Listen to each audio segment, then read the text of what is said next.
Hashtag Chapter 1 The capsule. Picture the middle of the ocean. Night. Storm. A 200-meter vessel begins to tilt. Slowly at first. Then faster and faster. Sirens scream. Water rises on the decks. People run. In moments like these, the only thing standing between life and death is a 9-meter orange capsule hanging off the side of the ship. Not a boat. Not an ordinary vessel. A hermetically sealed capsule designed to survive fire, 10-meter waves and a fall from the height of a 10-story building.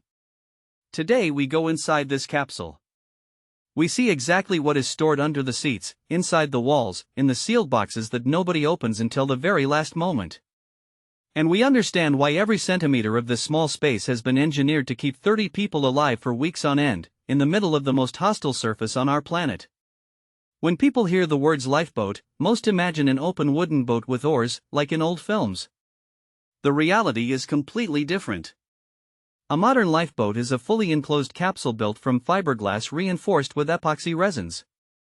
The standard length is approximately 9 meters. The interior height allows a person to stand upright.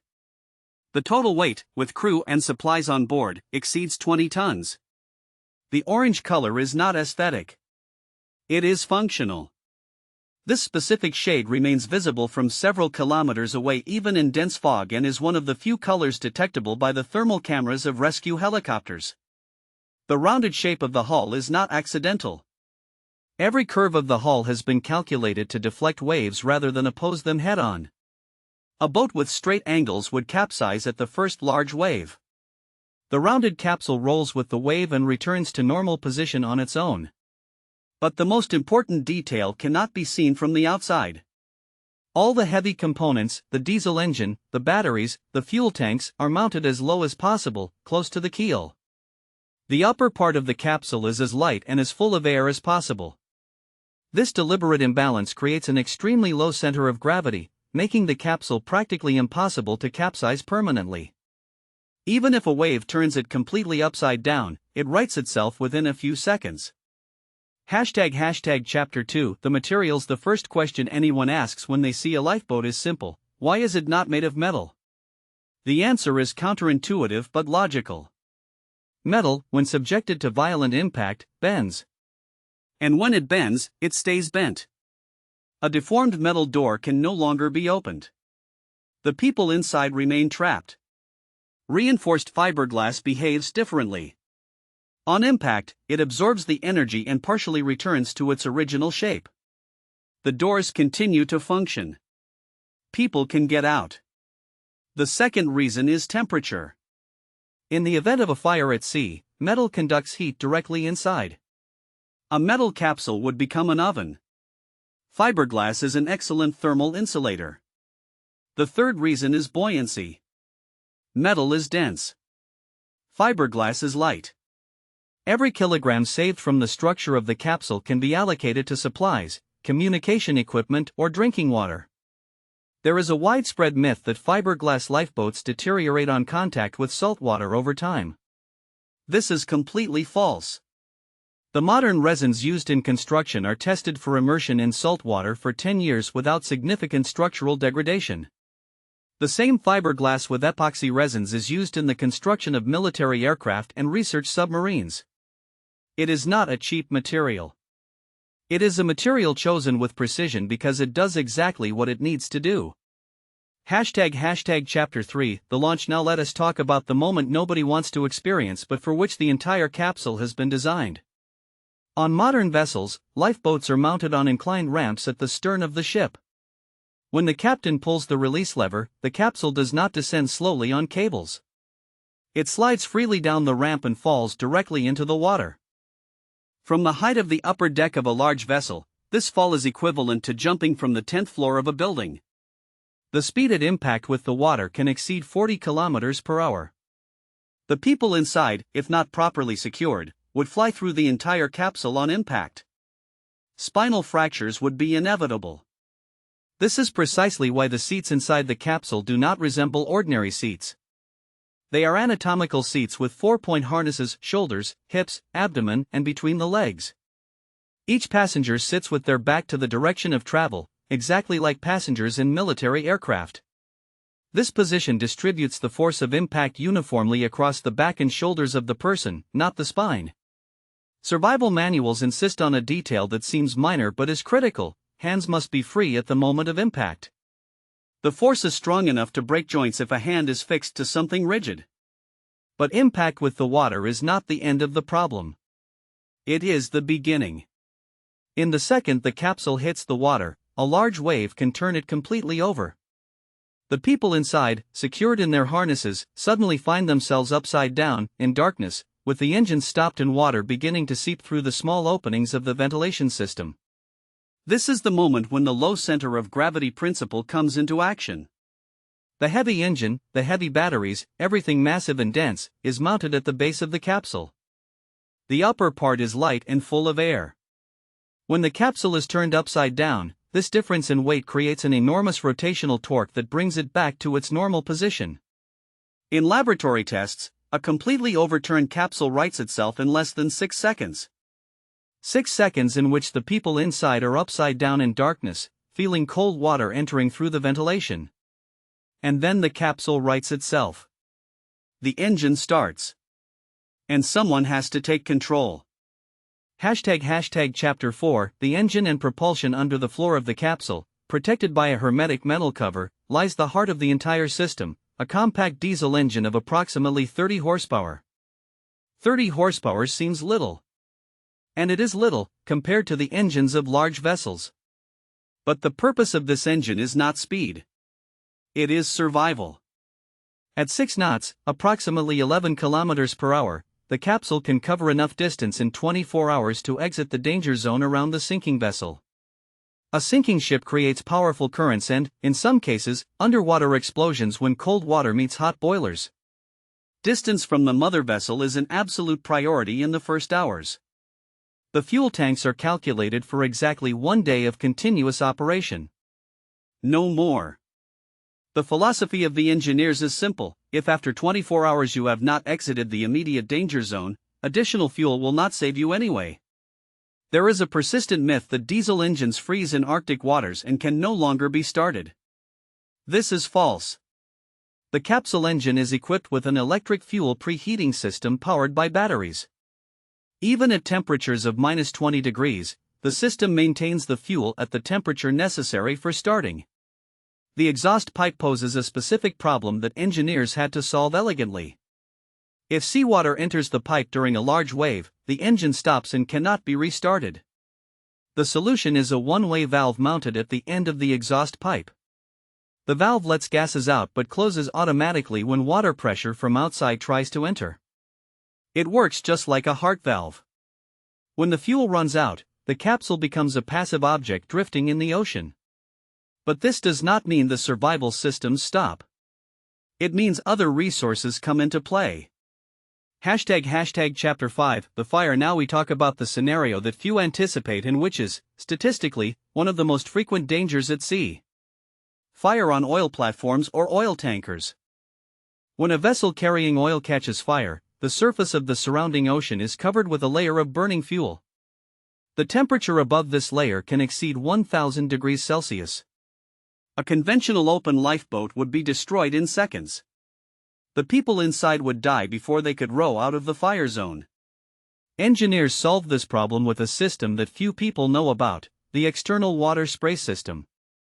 Under the outer hull of the capsule, hidden in the hull, are automatic pumps connected to seawater inlets.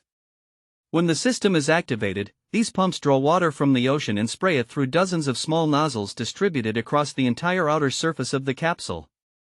The capsule is permanently covered by a curtain of water.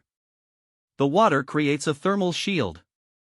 The external temperature of the capsule remains close to the temperature of the seawater, regardless of what is happening outside.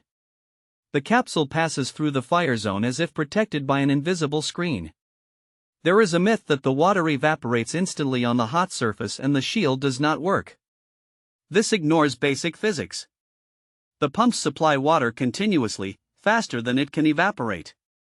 The surface of the capsule has no time to heat up because new water constantly cools it. But passing through the fire solves only the external problem. Inside, people need to breathe. Hashtag Chapter 6 The air under the crew seats, fixed to the inner walls of the capsule, are steel cylinders of compressed air. These are not simple cylinders of pure oxygen. They contain synthetic air with controlled composition, similar to the air we breathe normally. Pure oxygen in enclosed spaces is extremely dangerous in the presence of any spark. When the system valve is activated, the air from the cylinders fills the interior of the capsule and creates a slight overpressure relative to the exterior. This overpressure means that the air inside wants to go out, not come in. Toxic smoke, combustion gases and methane gas from the ocean surface cannot enter the capsule through the door seals or through the inevitable small cracks of any structure.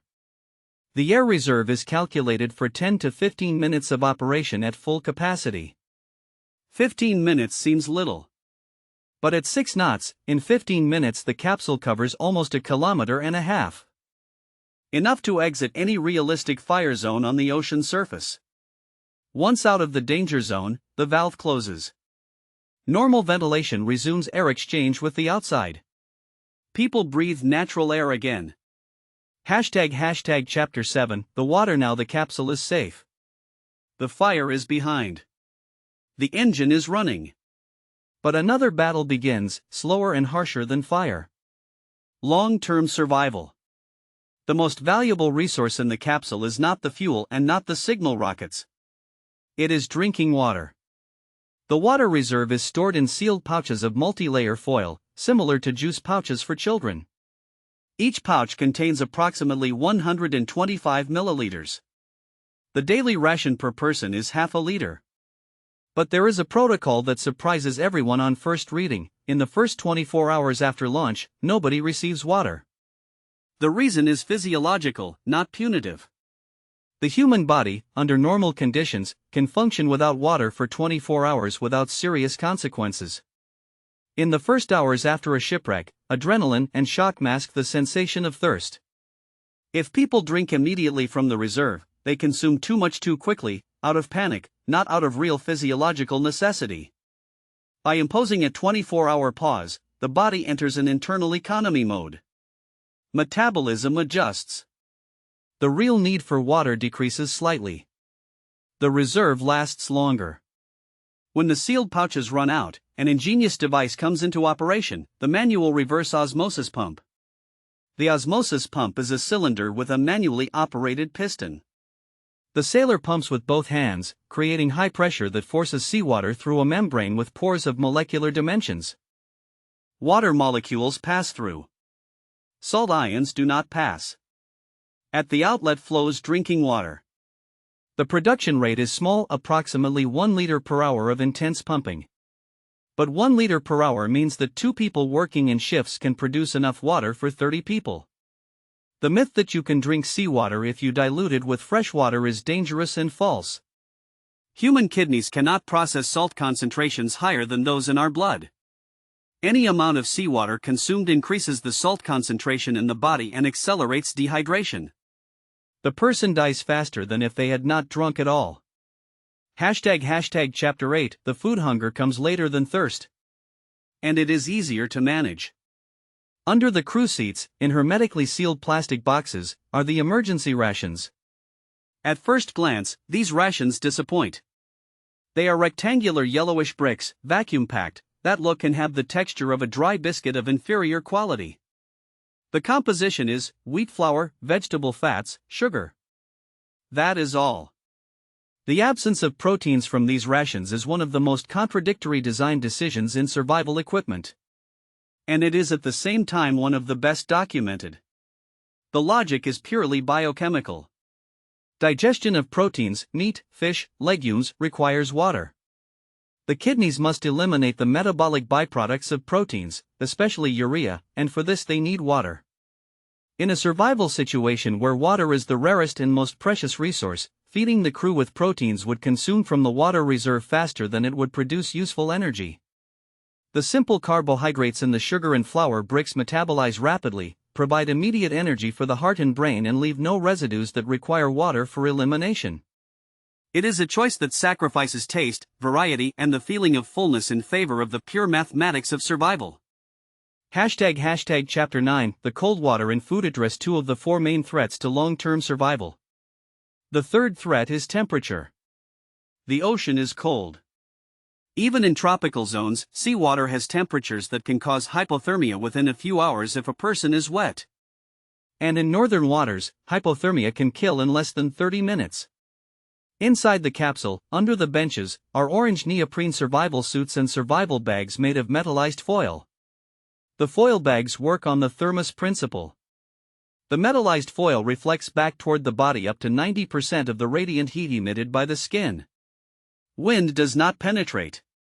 Moisture from outside does not enter. The human body, inside such a bag, produces enough heat to maintain a survival temperature even when the outside temperature is below zero.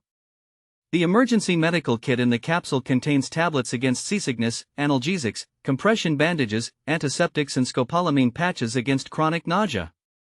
Seasickness does not kill, but it weakens people and dehydrates them through vomiting, drastically reducing their ability to contribute to collective survival.